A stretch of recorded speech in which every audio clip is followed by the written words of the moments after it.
मुझे याद नहीं पड़ता कोई एक दिन ऐसा गुजरा हो जिसमें अम्मी अब्बू याद ना आए।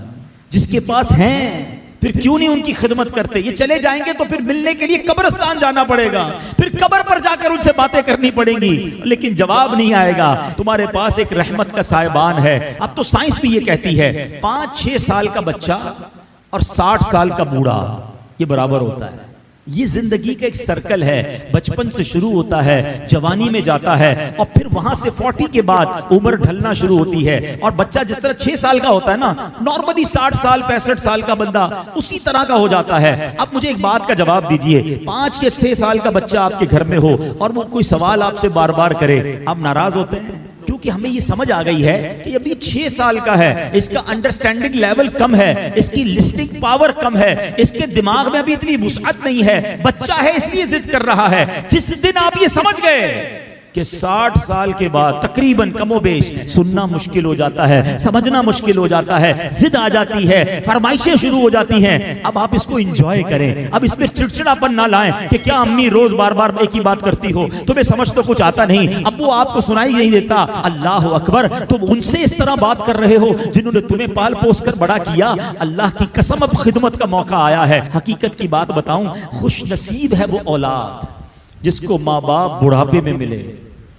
अरे कई ऐसे हैं जो माँ बाप को बुढ़ापे से पहले ही खो बैठे हैं, और खुश नसीब है वो औलाद जिसको माँ बाप ने खिदमत का मौका दिया। हाँ, कई माँ बाप तो ऐसे हैं जो बच्चों की खिदमत करते करते ही खुद दुनिया से चले। अगर तुम्हें आज खिदमत का मौका मिला है ना, याद करो मैं भी तो बिस्तर गंदा करता था, मैं भी तो रातें उनकी तंग करता था। अगर मेरे माँ बाप बचपन में ये फैसला कर लेते कि मैं इस बच्चे को कैसे संभालूं, तो मैं तो बेलिबास रह जाता। कपड़े उन्होंने पहनाए, अगर मुझे वो छोड़ देते तो मेरी तालीम का क्या होता, मेरी परवरिश का क्या होता। मुझे आज जो भी हूं मैं दुनिया में, अपना जहन बना लो मेरे प्यारे इस्लामी भाइयों, खुदा की कसम अगर आज तुम्हारे पास शराफत है, इज्जत है, दौलत है, दुनिया में जो कुछ है वो सब कुछ हमारे माँ बाप की बरकतों से है। हम कुछ भी ना होते अगर माँ बाप हमारा हाथ ना पकड़ते हैं। और आज बूढ़े माँ बाप बोझ लगते हैं, आज उनकी बीमारी बुरी लगती है। आज माँ बाप को बच्चा कह रहा है मैं रात को दवाई नहीं दिलाता, सुबह ले जाऊंगा। इसी बच्चे को आधी रात को इसका दोस्त फोन करे, यार मेरी मोटरसाइकिल खराब हो गई है, परेशान हो गया हूं। अरे तेरे लिए जान हाजिर, अभी आता हूं। दोस्त के लिए टाइम है तुम्हारे पास, माँ बाप के लिए टाइम नहीं है। वल्लाह मैं सही बताऊं, उन बच्चों के पैसों का नसीब जागा है कि जिन बच्चों के पैसे माँ बाप पर खर्च हो जाएं। हैं लोग, बच्चे ये भी कह रहे होते माँ बाप को कि ये मेरे हैं, मैं आपको क्यों दूं, मैंने कमाए, तुफ है। ये कोई बातें करने वाली बाप से? जिस बाप ने अपने पेट काट काट कर हमें खिलाया, अपनी ख्वाहिशें मार मार कर, हो सकता है कभी बचपन में किसी खिलौने की दुकान से हम गुजरे हों और हमने कहा अबू ये खिलौना लेना है, बाप के जेब में पैसे थोड़े हों, बाप ने अपने लिए कुछ खरीदने का सोचा हो, मगर सोचा होगा कोई बात नहीं, जूते नहीं लेता, कोई बात नहीं, आज ये वाला खाना नहीं खाता, बच्चा रो रहा है उसको खिलौना दिला दूं। उन्होंने हमारी ख्वाहिशें पूरी की और आज बच्चा ये कह रहा है कि ये पैसे मेरे।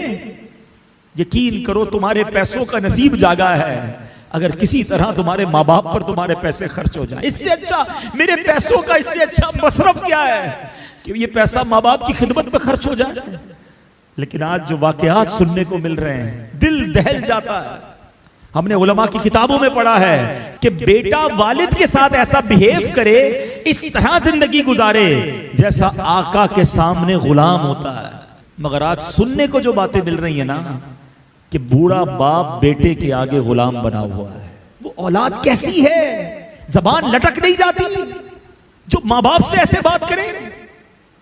हक ये है कि औलाद को डरना चाहिए कि कहीं मेरे माँ बाप नाराज ना हो जाए। हदीस पाक है, मेरे आका अलैहिस्सलाम फरमाते जिसका मजमून है माँ बाप ही तेरी जन्नत है, माँ बाप ही तेरी दोजख है। इसका मतलब क्या हुआ, यानी माँ बाप राजी हो जाए तो रब भी राजी हो जाएगा, जन्नत मिल जानी है। और माँ बाप नाराज हो गए फिर नहीं काम आनी इबादतें। दीन का काम करें बहुत अच्छी बात है, मगर ये देख लो कि माँ बाप राजी हैं कि नहीं, ये बहुत जरूरी है। हम बाज़ औक़ात इस तरफ से चूक जाते हैं। ये पहला स्टेप है।